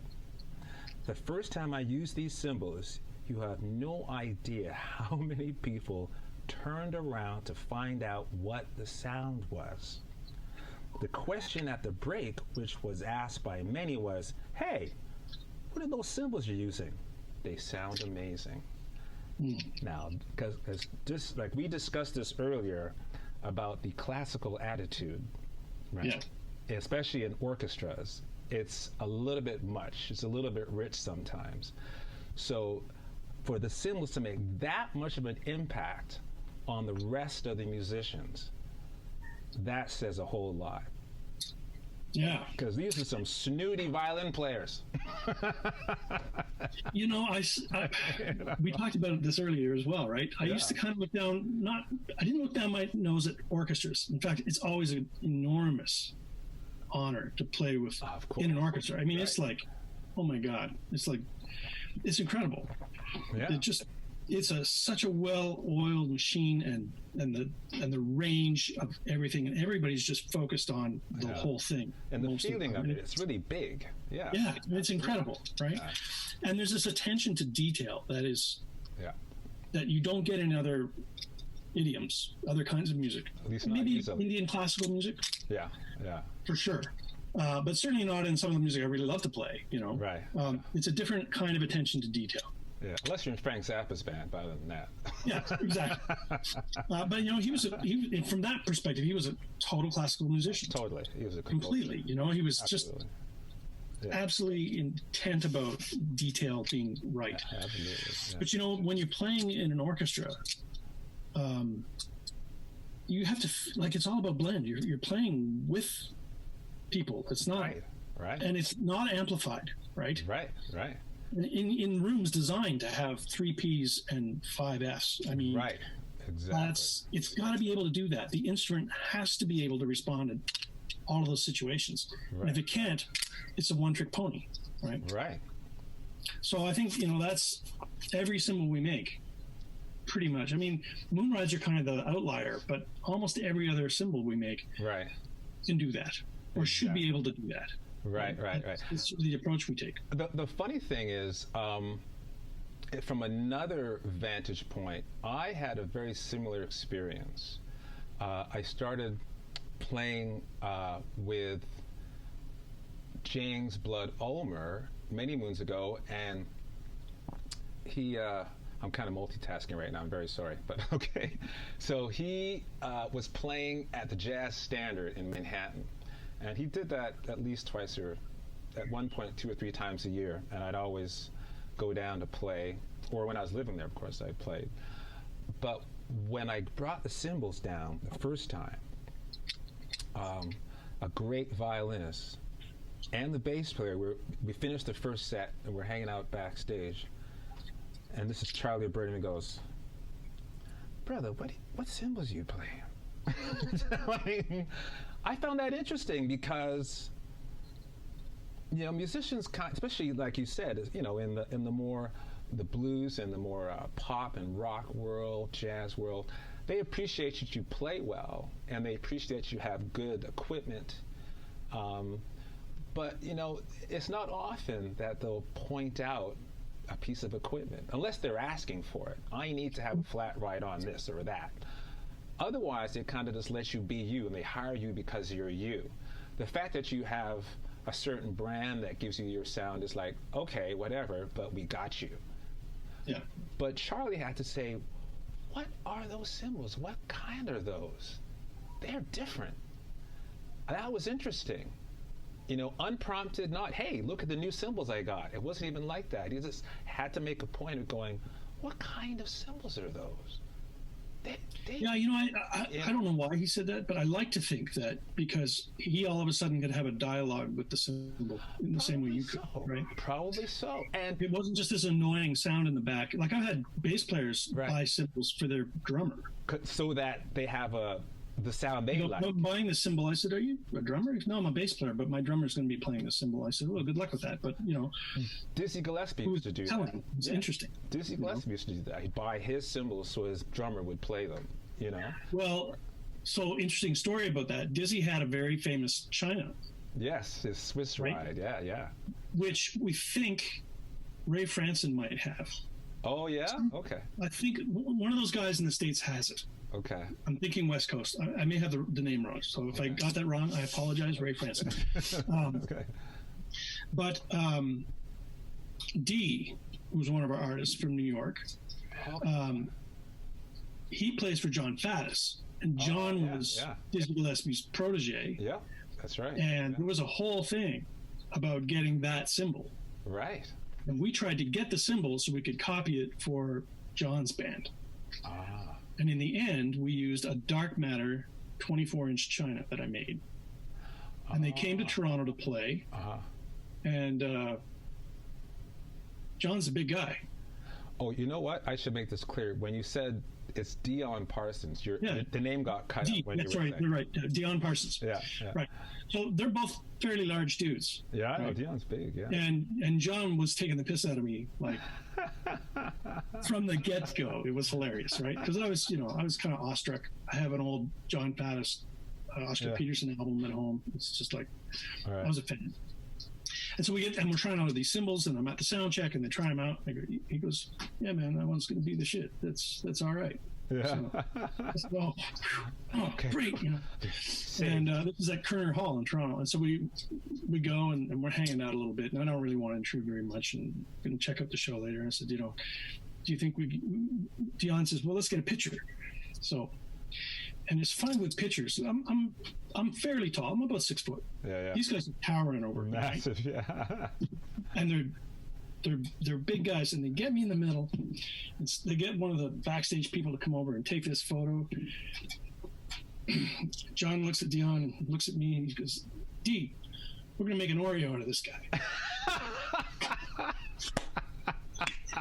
It was hilarious. That sounds like that. Just, that's great.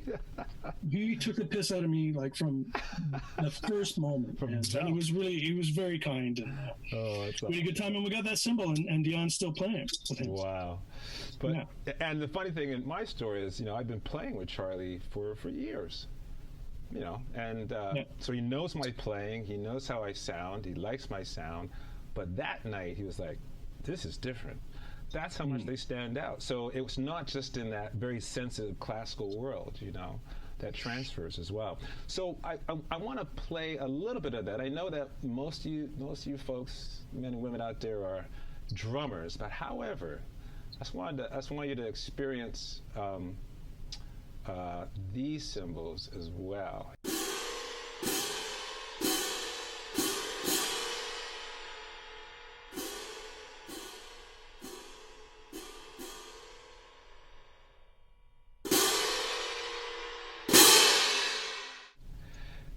So, of course, we were using them. Those were, as I said, 17-inch dark energy crashes. Now, is there any difference in how those are made for that purpose? Yeah, it was actually kind of hard. I think that the trick there was getting the weight balance. Ah, right. Okay, yeah. It can't be the same. Right. Because what you want, like, for a lot of work in the orchestra, it's very tonal, right? There's lots of pitch. A lot of pitch happening, yeah. And so if you're playing a pair of cymbals that play in A and band's in F sharp, it's like, or B flat, Yeah. So you want a really broad harmonic spectrum in the sound of your cymbals, whether it's a suspended cymbal or a pair of crash cymbals, or a triangle for that matter.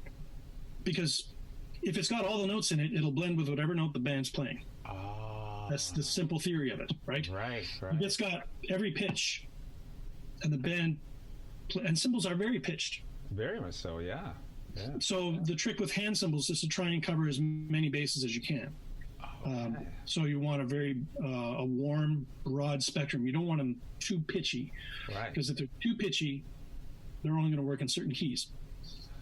And they're going to just sound wrong. I mean, people may not even hear it as being in the wrong key. They're just going to go, yeah. Something's off. And then you play the right one, and it's like, oh, that's the right one for that minute right there. Boom. Because I'm playing the same thing. So the trick there was getting the weights right so that each cymbal had a different cross-section of harmonics, so that when you blended them together, they A, didn't cancel each other out, and B, they sort of supported whatever was going on in the room. Okay. That was the first trick. And the second trick was making hand cymbals that you could play quietly, that spoke really easily. Yeah. There's nothing more terrifying in the world except golfing. And there is as playing hand cymbals in an orchestra. Oh, hallelujah. And you got it, and it's like, two P's, and you're like, and the sweat's coming off your brow, and the notes coming. You see it coming. Yeah, and you've got to speak a note that's got to fill the room at 2 P's. At 2 P's, and just so, at the right time. It's brutal. by the way, that was the wonderful Rob Power from Just Newfoundland. Spectacular composer and musician. Unbelievable. Yeah. I think he was Ed Squire's teacher at one point. I think Ed said he had studied with him. He was. Yeah.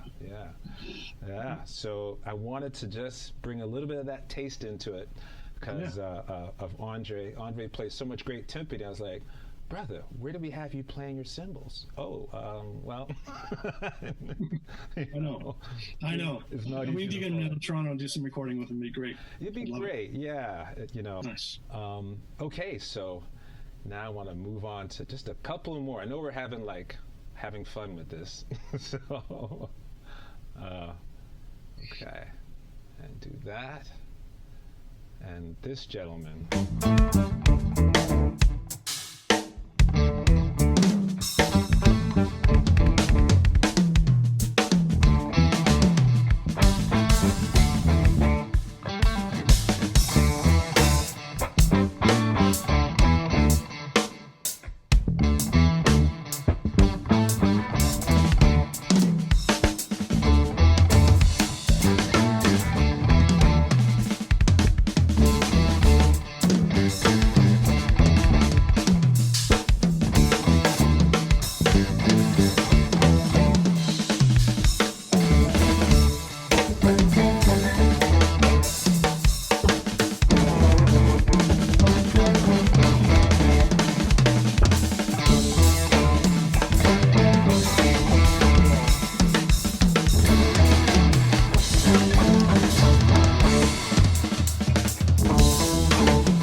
With just enough coffee, anything's possible.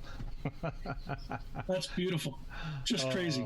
Thanks, man. Now, the thing I wanted to, since I happen to play them, the thing I love about these cymbals is their dynamic range.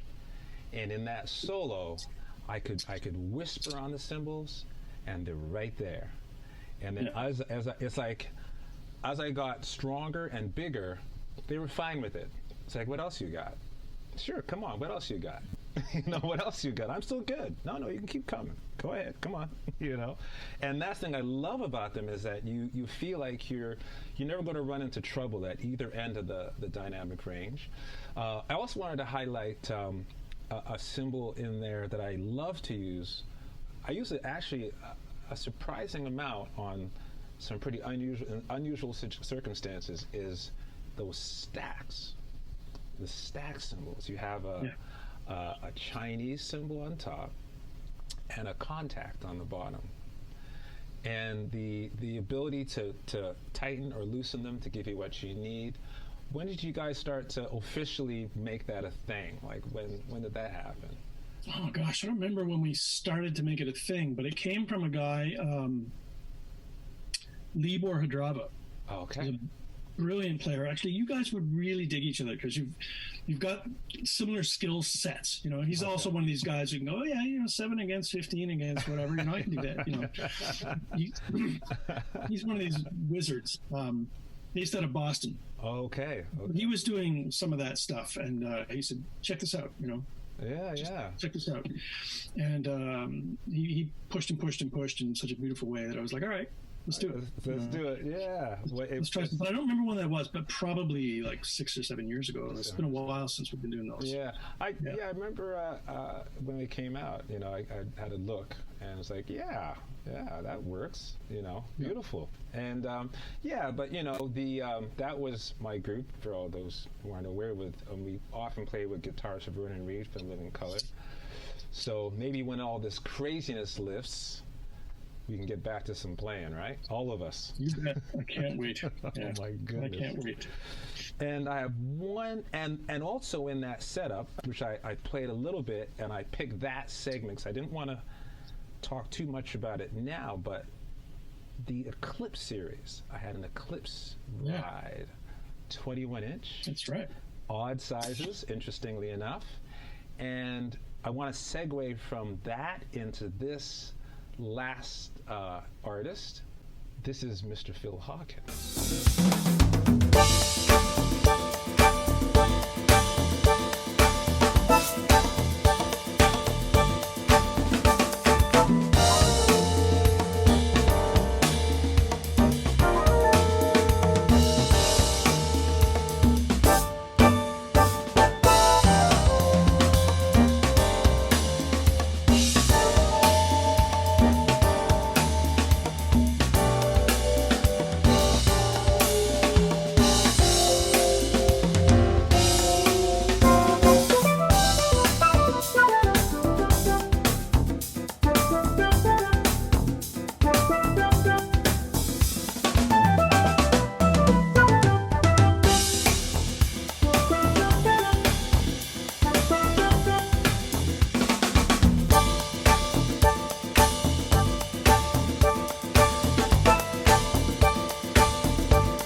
Player, by the way. Fabulous player. And that's his song, right? That's his music. Yeah. And actually, I think he played every instrument on that track. Oh, yeah? Okay. He's one of those. Oh. He's one of those guys. Crazy. But I am incredibly excited about this new series, the Eclipse series. Like I said, I had the my ride over a year ago, and I was salivating for you to come out with other makes, and you said, well, we haven't quite got it right yet, and I don't know. You were a tiny bit pessimistic about doing other cymbals, but you knew the ride worked. The ride works, but you were like, the other ones. So I was really happy when you announced that, we went ahead and made crash cymbals, hi-hat, I was like, yeah. So to say the least, I am Are they here yet? Have they made it? They are here and out the door and waiting for more. Oh, fantastic. Yeah. Fantastic. So the COVID thing really put the kibosh in that. So they were launched at NAMM, and then 3 weeks later, everything shut went down. Yeah. So now you're waiting. We got our first batch, I would say about 3 weeks ago. Okay. And they were all spoken for and all went out the door. Okay. And it wasn't the full first batch. So literally this morning I was like, they're ready. Okay, great. So the rest of them are on their way. Okay, I better contact Craig. Yeah. Get your name in there for sure. They're on their way, and they'll, we sort of have to relaunch them. Right? Yeah. So whatever work we did in January has kind of been lost. So we'll be relaunching those. They're down in the warehouse, and all the distributors are getting them now. So they're on their way. They're on their way. They're on their way to market. I'm going to email Craig. I'm excited about it. Actually, tonight I'm going to email Craig. Put it that way. So, Craig Snowden he's in the warehouse in London, Ontario, and he takes care of us, to say the least, and the rest of the world too. So, well, these cymbals. Describe how these are put together and how they came about. So the Eclipses are they're kind of a hybrid, right? So where the Energy has an unlaid bell and the rest is laid, the Eclipse about 3/4, 2/3 of the cymbal is unlaid, and then the rest is laid. So it was really about having a drier cymbal as a ride, being able to have a very articulate ride with still some of that warmth. So we were just, again, exploring different ways of achieving that. There's lots of different factors you can change in a cymbal, and this is one of them. It's like playing around with how much we laid off the top, that hard crust, which is a very dry area, tonal zone of the cymbal. Right. So it was really about experimenting with how much to lay off and how much to leave sort of fresh and raw, and how much to leave original. Okay. Getting that ratio right for the sizes. And, we were just being, I just maybe a bit playful by going with all odd sizes. Yeah, I found that I was going to ask my so it's all 15, 17. Yeah. Yeah. We're just playing around. It's like, let's do something outside the box a little bit. Right. I'm tired of, I'm a big fan of odd size cymbals. My favorite cymbals are all 17s and 19s for sure. Okay. So, I mean, that was just part of it. And big hi-hats are a thing right now. People like large size hi-hats, which makes a ton of sense because it just gives you a little bit more to play with. What I noticed, though, although they're large, there's still a kind of refined nature to them. There's no clunkiness there. Oh no, yeah, that was the trick with the hi-hats, is make sure you lay it off enough that it doesn't become sort of a manhole cover clanking against a pot lid. Right. It still had to have that sensitivity to it, be easy to play. Right. And you mentioned having the point on the cymbal, yet with all that warmth around it. And it's funny, before the clips came out, I had really kind of started to crave that. I had a moon ride, which was took care of that when I needed it, like in a really heavy situation. But I wanted something that does what the Eclipse does. I'm glad they're out and they're happening, and they're sort of they've caught up from the COVID hiccup. Mm-hmm. Yeah, we're glad too. Tell me about it. Yeah, geez. So I wanted to ask you a couple more things. I know I've had you tied up here held hostage for the last couple hours.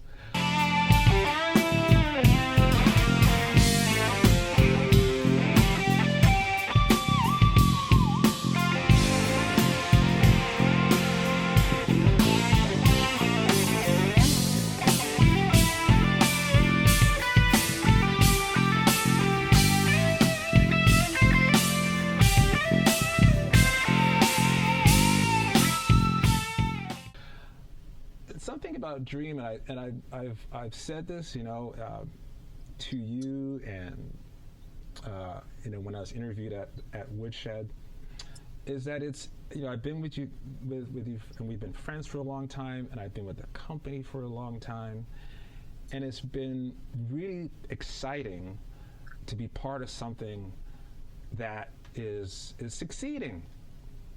Because the music industry is such a tough one in every respect, whether you're a performing artist or whether you're in retail or if you're an instrument maker or inventor. So to see Dream solidify its brand and take hold and grow over these years has really been exciting, quite frankly. It's been very exciting, and it's a Canadian-based product. Canada can't produce it produces a lot of raw stuff, but there's no Canadian car exactly. We make American cars or Japanese cars or German cars. You know what I mean? There's other people making musical instruments we don't need to be discussed here. It's great that there's some homeboys making this, quite frankly, So, tell me about what it might be a bit of a deep answer or a deep question, is what do you feel it has taken to be the new kid on the block and still stand your own like you have over the years? Can you pull it? Can you sort of summarize it into one, not necessarily a statement, but a concept or a motto, or what's kept you going all these years that step by step by step is continuing to grow like this? Robert, that's a good question. I think a lot of it's been fortunate to work with the people I work with, whether it's artists or people working at the company, or people who we work with, like our distributors and the people who represent us around the world. They all share that passion. They share a passion. Most of them are musicians. And that's generally, we know we're going to have a good connection if we're connecting musically, right? Right. These people are musicians. They're not selling cymbals this week and toasters next week. Right. They get that part, and I think that's a good bonding moment. I think that helps. It helps a great deal because it means we understand each other. We understand what we're trying to do, and I think when we stay focused on what we're trying to do, which is create a musical instrument that'll help you find your voice, be musical. It's not that complicated. It shouldn't be that complicated, right? If we stick to that, we've been successful because people gravitate to that. People understand that. And so it's just about getting that word out, right? Getting people to understand that that's what we're about, and give it a shot, try them out, see if they speak to you. And when they do, great. Treat them like the great musicians and people that they are, and that will grow. I mean, so if I have faith in anything, that's the faith that a good musical instrument in an honest relationship will be successful. Right. That says it all, because when people ask me about the cymbals, other drummers who are interested in trying them, the first thing I think of, even before the cymbals, are you guys. Really. I go, great guys. You got to meet this guy, Andy Morris, and he's got this crew of people around him, and they're really cool. And I talk about you folks more at first than I do the cymbals, because that's sort of how I fell into it. Between Carl Sloman and Julia, it was, she's like, yeah, come on down. And it was like on a hang level. It wasn't on this sort of like, well, who are you? Which is that's what you kind of find in the rest of the world. There's the who are you factor, and should I know you? Are you anybody? Like before, like, oh, I hear you're a musician, which is where you guys are coming from. I hear you're a musician, you're a drummer. Oh, wow, exciting. Well, look at these. And that's like how you treat people at every level. And that underlines the secret of your success, for sure, because people feel comfortable being around you. So if that's where it starts, how could it go wrong with the cymbals? You know what I mean? The cymbals just sort of fit into it. Well, that makes a whole lot of sense, for sure. So, incidentally, the people you work with are really, really amazing folks. Clearly, they work really hard, not because they have to, but because they want to. And they get up every day wanting to do what they're doing. Yeah, they want to, and that is everything. Because the hearts are going into it, and that's important. So I want to have a couple more things to ask of you. One thing that has come up very recently, especially in our brandsy new world, as messed up as it is, we're obviously being birthed into something new and exciting.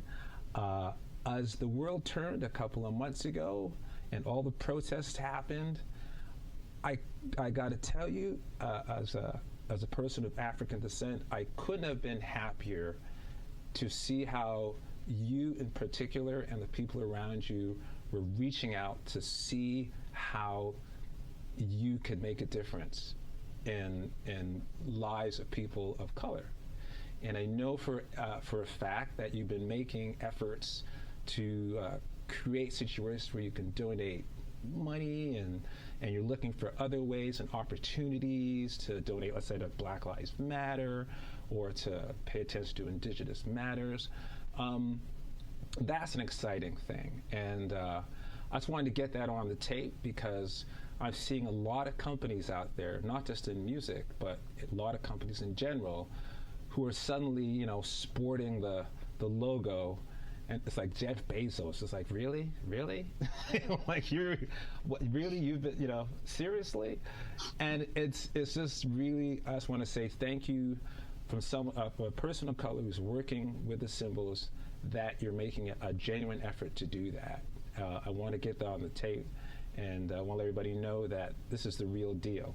They're not just saying so. Okay. Well, really the thanks is to you, Aubrey. I mean, you're one of the leaders of our artist roster. Oh, I appreciate that. And that event where we got everybody together, it was a lot of our Black artists, and I'll admit to being, filled with trepidation going in that, just as privileged white guy going, I don't know how to navigate this. Right. Pretty good chance I'm going to step on myself here. But, God bless everybody for being, generous with everything, and giving us some direction, some leadership, including, go and get schooled. Yeah, right? It's okay. It's never been about, let's just wave the flag because everyone's waving the flag. In fact, Ed's really a big part of this for us because, as soon as we watched the world turn, as you say, right. Okay, how do we respond? What do we want to do, and how do we do that without it looking like we're just waving our flag? Because we didn't want to do that. Right. We also didn't really want to just keep churning out, hey, want to buy some cymbals? Right. It wasn't the right moment. Right. It's not. That's not important. Right. So being able to get some guidance from our family, our extended artist family, was really great, and we will continue to sort of navigate whatever we can to try and make a difference, to interrupt the system that we're part of. And it's really, I can probably speak for the people of color on the rosters that it really gives us comfort. Like we feel like we're more at home probably than ever. As Dante had mentioned with his anecdotes about other companies and other drummers, never felt like that here. So long before the world turned, you had already not treated us that way. And I have had experience outside of this company. And some of it was very, ugly, especially when I was in America. So I know how the other side feels. So we're glad that we're here and that we can all move forward together.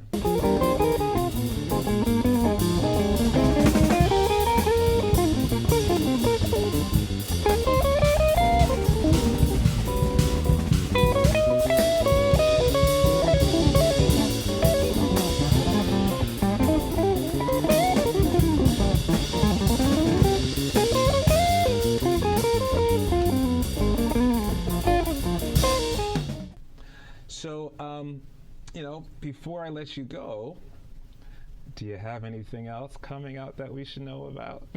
Anything on the horizon? Well, as you know, the eclipses are hitting store shelves now, which is pretty exciting. So we're going to let those have a bit of time to sort of introduce themselves, get known, say hello to the world.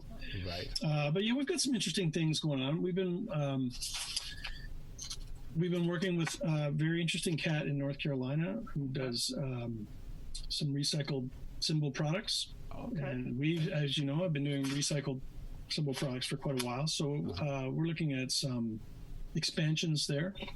Some more interesting sort of effects kind of things coming out, all made from stuff from our recycling program. Okay. And that's kind of exciting to get into. He's kind of energized me a little bit because he's got lots of good ideas and he's got products of his own that he's designed and he works really hard. So there's kind of a synergy there. We're just in the middle of negotiating that. Okay. That's going to look like, who's going to do what those products will be. Mostly we know. It's just what they're going to look like. Okay. Good. That's pretty exciting. And then I think think large. I love it. Some big cymbals coming. I think there's going to be some big cymbals on the horizon. Think large. That's fantastic. Andy, I'm so happy that you did this. It has been a truly fascinating ride you've taken us on. So great to talk to you, not just about the music, but about the anytime, my friend. Yeah, the nitty-gritty of the cymbals. Like I said, I'm not a gearhead, and I'm sure there's plenty of musicians out there like me. So the fact you're able to break it down in such a cool way, and we could show people how they sound and what they're all about at the same time was absolutely great. So I'm going to open my email and email Craig right now to get my name in line for those new eclipses and get ready to go over to Hamilton and pick them up. So Brother, you take care of yourself. It's so good to see you and looking healthy and happy. Likewise, Aubrey, always a pleasure, my friend. Yeah, hopefully. Can't wait till we can get together in person. Yeah, just because this whole separation thing is, how you doing? Not even. How you doing? But here we are. We'll survive this. We'll get through it. Right. All right. Through it. Beautiful. Big hug, Thanks so brother. much for having me. Okay. Appreciate it. Be good, man. Take care now. All you right. too. Bye-bye. See you later. Thanks for watching my video. Really glad you did that. Subscribe and click here if you want more performance and lesson videos.